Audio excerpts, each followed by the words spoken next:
we're going to step back for a moment and examine something that is, well, it's so deeply woven into the fabric of our daily lives that it's become almost entirely invisible. We're talking about a phenomenon that affects pretty much every single one of us, every single day. So prepare to look at your own behavior through a completely new lens. Is your brain really yours? It's a profound challenge, right? I mean, your first instinct is probably to scoff and think, well, of course it is. I'm in control of my own mind. But let's act as investigators of our own psychology here and actually test that assumption. Just think about the subtle pulls on your focus today alone. Who is truly sitting in the driver's seat of your daily consciousness? Have you ever reached for your device with a specific purpose? Maybe just to check the time or reply to a quick message, and suddenly, boom, 20 minutes have just vanished. You find yourself completely adrift in an endless sea of content.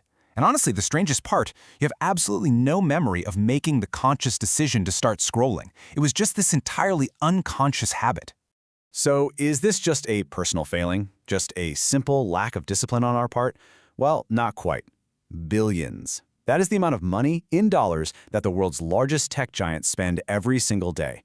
And why? Because the most precious, highly sought-after commodity in existence right now is your attention. Whoever holds the attention of the masses basically holds the power. But to actually harvest that attention, they need a really deep understanding of our ancient biology. Okay, let's dive into this. Our brains operate on a biological operating system that is literally millions of years old. I want you to imagine you're an early human walking through a dense, ancient jungle. A sudden rustle in the bushes snaps your focus, right? Because back then, that was a matter of life and death. Today, obviously, the jungle is gone, and it's been replaced by the smartphone in your pocket. But every sudden ping, every vibration, triggers that exact same survival alert in your primitive brain, telling you, hey, this is new, pay attention. To understand why this digital hijacking works so flawlessly, we have to confront a major scientific misconception. Dopamine does not give us happiness. Most of us were taught that dopamine is the feel-good chemical, the reward itself.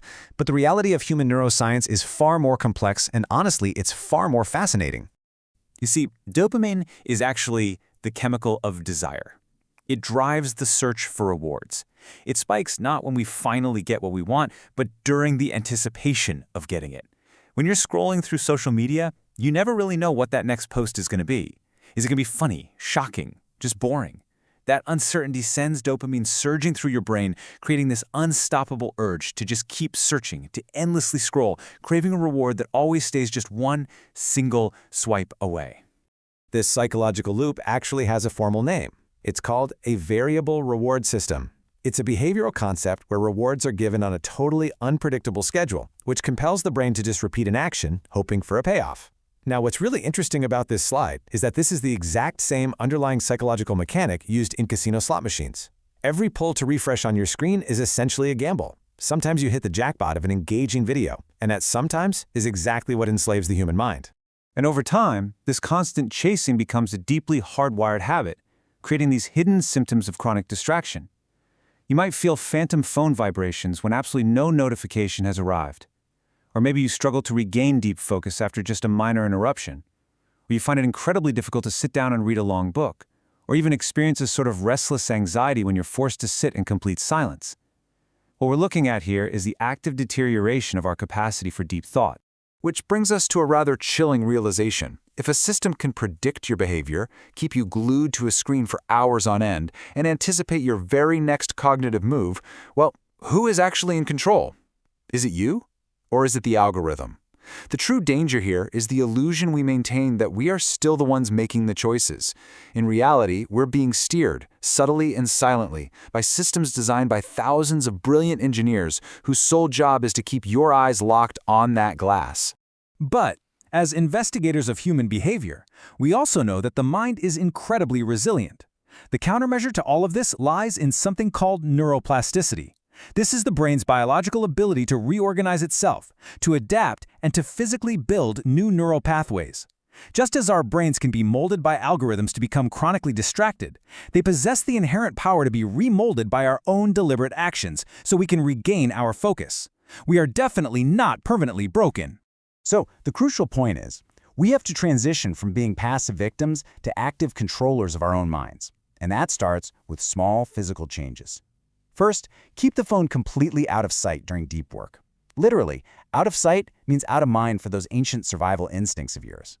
Second, turn off all non-essential notifications. We need to stop letting the machine tell us when to look at it. And third, dedicate a specific time each day to be completely screen-free. Biologically speaking, these are massive acts of rebellion. They are exactly how you reclaim your cognitive territory. Ultimately, we have to internalize the core philosophy of this digital trap. The battle is not between human and phone, it is a battle for your attention. And your attention dictates the exact direction of your life. Whatever you give your focus to, day in and day out, is exactly what you will slowly become.